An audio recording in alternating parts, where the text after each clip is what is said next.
Dangerous Animals is a Shudder horror film and was directed by Steve Byrne and is about a woman named Zephyr, a rebellious surfer who lives out of her van. She is abducted by a shark-obsessed serial killer played by Courtney. As we start seeing what this guy has in store for our final girl and anyone he comes into contact with, our heroine must figure out a way off of this boat before she is a snack for the sharks. It's funny that I reviewed a shark film 4 days ago and now here's another one. Sort of. This film is much more about the terror on the boat than the terror under the water. This is a good old-fashioned B-rated drive-in film, which is the perfect thing to release as we near the 50th anniversary of Jaws. Hassie Harrison does such a good job here as this independent woman with commitment issues. In the first scene we see her, she's paying for a Slurpee at a gas station, but secretly puts a pint of ice cream in the cup so she would pay less for it. This is someone who lives the in-the-moment lifestyle one wave at a time. During her adventure at the gas station, she meets a guy who is dressed like a Mormon. There's even a Mormon joke about this, who is looking for help to get a jump for his car. He blackmails her because he saw her steal the ice cream. After they talk for a bit and she jumps his car for him, she then jumps him that evening in her van. She leaves him before the sun comes up so she can get the early bird waves, and then is taken by our killer. Courtney is such a great villain in this picture. All the sequences on the boat felt like a perfect mashup of Split and the villain stuntman Mike from Death Proof. We learn fast what kind of guy he is thanks to a wonderful opening sequence where a tourist couple boards his boat because he offers cage shark tours. And it doesn't end well for one of those people. This picture is going for some serious terror here. It isn't over the top in its presentation, nor does it have ridiculous moments that let you know this is a fun horror film and you need to have fun with it. Oh no. The villain psychologically tortures his victims as well as conducts these home video sessions with them and a group of sharks. It isn't scary in a boo kind of sense, but with how this film presents itself, it's absolutely terrifying. There are only two things that don't land well for me in this picture.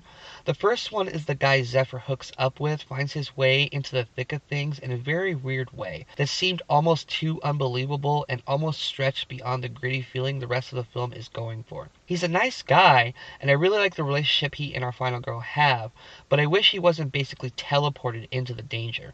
I mean, he doesn't literally teleport, but there's something involving a wave tracking app that stretched the credibility for me just a bit too much. Midway through the movie, the killer has to stop his boat to pick something up from a docking station, and you see the gears in his head moving, watching him find a new victim for him to abduct. That's what makes his performance and character work so well for me.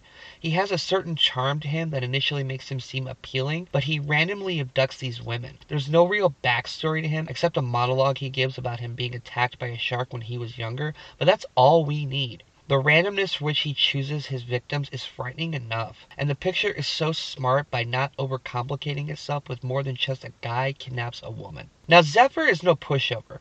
She utilizes the environment around her to find ways to get out of this predicament, including, but not limited to, using an underwire of a bra to undo her handcuffs. There's something she does in the third act that was gnarly to see, and may not be for the faint of heart if you don't like to see body severing. I'm not really talking about the shark stuff that much because that leads me to my second issue with the film. It does involve slight spoilers, so to avoid those, I will just say that if you saw my review of Into the Deep, I mentioned how unlikely it was that the final girl in that film would be able to sit at the bottom of the sea and calm the hunter mentality down of the shark. Well, they almost do exactly that in Dangerous Animals, but not as preposterous as that film was. I don't know much about the real behavior of sharks, so if someone wants to set me straight on that, I would love to know, but from where I sit, that moment near the end of the picture stretched credibility a little too much for my liking. But I honestly don't care that much. This is a very good horror film with great music,